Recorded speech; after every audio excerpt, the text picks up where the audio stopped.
जरूरी नहीं है कि हर प्रयास का परिणाम सफलता हो, और यह भी सत्य है कि सफलता प्रयासों का ही परिणाम होता है।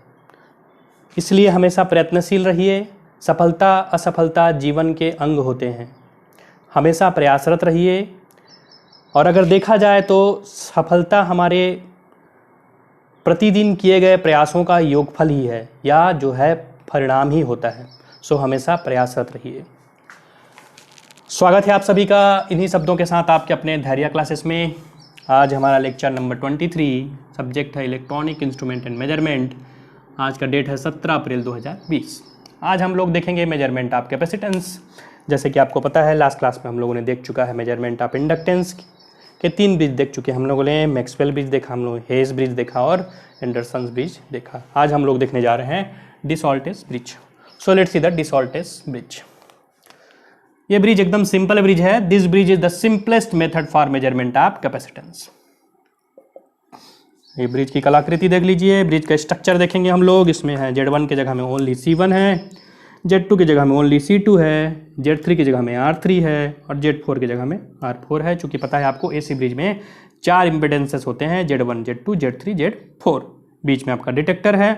सब ब्रांच में करंट बह रहा है, I1, I3, I2, I4। ये हमारा AC सोर्स E। ठीक, अब देखते हैं। Let C1 equal to capacitor whose capacitance is to be measured. ये हमारा क्या है? अननोन कैपेसिटेंस है। कौन सा है? C1 है। C2 क्या है? स्टैंडर्ड कैपेसिटर है। और हमेशा की तरह R3 और R4 क्या है? नॉन इंडक्टिव रजिस्टर्स है। आगे देखते हैं बैलेंस कंडीशन पे हम लोग देखेंगे। Z1 equal to Z1 into Z4 equal to Z2 equal to Z2 into Z3। So let see Z1 हो जाएगा 1 divide by J omega C1। Z4 हो जाएगा आपका R4। Z2 हो जाएगा आपका 1 divide by J omega C2 और Z3 हो जाएगा R3। मल्टीप्लाई करेंगे, अननोन कैपेसिटेंस की वैल्यू यहाँ से फाइंड आउट करेंगे तो देख सकते हैं C1 इक्वल टू हो जाएगा C2 into R4 divide by R3। So the balance can be obtain by changing the value of R3 and R4। इसमें एक चीज गौर करने वाली बात है जो कि यहाँ पे लिखा नहीं है कि यहाँ पे जो भी कैपेसिटेंस हम लोग लेंगे वो डाइलेक्ट्रिक लॉस से फ्री होने चाहिए। The main condition for De Sauty's bridge are, जो भी कैपेसिटेंस होंगे वो डाइलेक्ट्रिक लॉस उसमें नहीं होना चाहिए। ये मेन कंडीशन है, डाइलेक्ट्रिक लॉस से फ्री होने चाहिए। तो ये सिंपल सा ब्रिज था डिसऑल्टेज ब्रिज। नेक्स्ट ब्रिज हम लोग देखते हैं Schering bridge. So let's see the Schering bridge. So let's see the second bridge, that is Schering bridge. Schering bridge का स्ट्रक्चर देखते हैं। शेयरिंग ब्रिज का स्ट्रक्चर ये है। C1 R1 Z1 की जगह पे, Z3 की जगह पे है आपका R3, Z2 की जगह पे है C2 और Z4 की जगह पे C4 और R4 का कॉम्बिनेशन है, जो कि दोनों के दोनों वेरिएबल टाइप के हैं। दोनों में करंट बह रहा है। एक में IC, एक ब्रांच में, नीचे वाले ब्रांच में हम लोग इसको IR से डिनोट किए हैं, I1, I3, I2, I4। सो देख लेते हैं क्या क्या चीज़ें हैं। C1 क्या है यहाँ पे? तो C1 capacitor whose capacitance is to be determined. C1 की वैल्यू हमको क्या है? फाइंड आउट करनी है। किसकी वैल्यू फाइंड आउट करनी है? C1 की। मतलब C1 क्या है? अज्ञात है। R1 क्या है? A series resistance representing the loss in the capacitor C1। एक सीरीज रेजिस्टेंस है जो रिप्रेजेंट कर रहा है कैपेसिटर के लॉस को। C2 है आपका स्टैंडर्ड कैपेसिटर। R3 आपका नॉन इंडक्टिव रेजिस्टेंस। C4 है आपका वेरिएबल कैपेसिटर। R4 है आपका variable non inductive resistor. Balance condition पे क्या होगा? हमेशा की तरह Z1 into Z4 is equal to Z2 into Z3। तो हम जो है वैल्यू देखते हैं Z1 का, Z4 का, Z2 का, Z3 का। So let's see the values.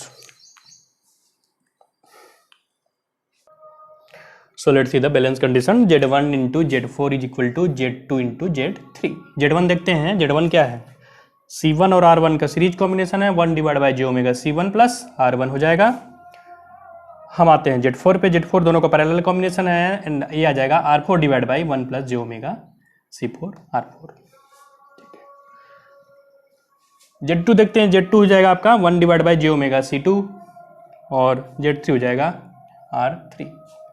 Multiply करेंगे दोनों को। 1 divide by J omega C1 plus R1 into R4, ये उस साइड चला गया। R3 divide by J omega C2 1 plus J omega C4 R4। Simplify करेंगे। R1 इंटू R4 आ गया ये R4 का multiply JR4 divide by omega C1, J square से मैं क्या कर दिया हूँ, मल्टीप्लाई कर दिया हूँ, तो जे स्क्वायर नीचे नीचे हो जाएगा, तो जे स्क्वायर इक्वल टू क्या होता है, -1 होता है। सेम टू सेम यहाँ भी सिंप्लीफाई कर देंगे जे स्क्वायर से, तो ये हो जाएगा -JR3 divide by J omega C2, तो जे कट गया, omega C2। Same to same here R3 R4 C4 divide by omega divide by C2। दो पक्ष हो गए, दोनों पक्ष में रियल इमेजिनरी पार्ट हो गया।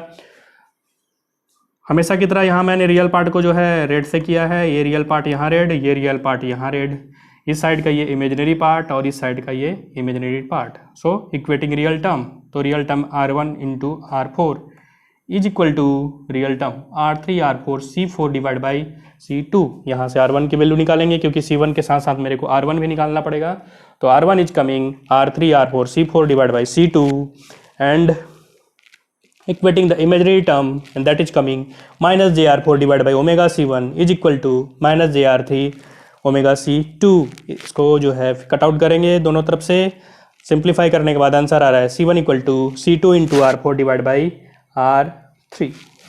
इसके कुछ और पॉइंट्स है, देख लेते हैं। हम लोगों ने निकाल लिया R1 C1, कुछ और पॉइंट है देख लेते हैं, let's see. So two independent balancing equation are obtained if C4 and R4 are chosen as the variable element। C4 और R4 को हम लोग चूज करेंगे क्योंकि दोनों के दोनों क्या है, वेरिएबल एलिमेंट है। एक और पॉइंट है इसमें, एक और parameter that is called dissipation factor and that is given by D is equal to 10, D is equal to 10 lambda is equal to omega C1 into R1। D is equal to that is given by omega C1 R1, value put up करेंगे omega C2 into R4 divide by R3 into C4 divide by C2। दोनों का value put up करने के बाद D is coming omega C4 into R4। तो इस bridge की सहायता से हम लोग डिसिपेशन फैक्टर भी निकाल सकते हैं जो ब्रिज के अलग अलग एलिमेंट के ऊपर डिपेंड करेगा। सो ये आपका हो गया शेयरिंग ब्रिज, और इसके पहले हम लोगों ने देखा था डिसऑल्टेज ब्रिज। सो आपका ये दोनों ब्रिज कंप्लीट हो गया। ये जो है कैपेसिटेंस मेजर में उपयोग किया जाता है। तो आप कमेंट बॉक्स में कमेंट कीजिएगा कि डिसऑल्टेज ब्रिज एंड शेयरिंग ब्रिज के मैन्युफैक्चरर और मॉडल नंबर का नाम। ये आपका ब्रिज कंप्लीट होता है। नेक्स्ट क्लास में मिलते हैं नए टॉपिक के साथ। सो तब तक के लिए स्वस्थ रहिए, सुरक्षित रहिए। धन्यवाद सभी का।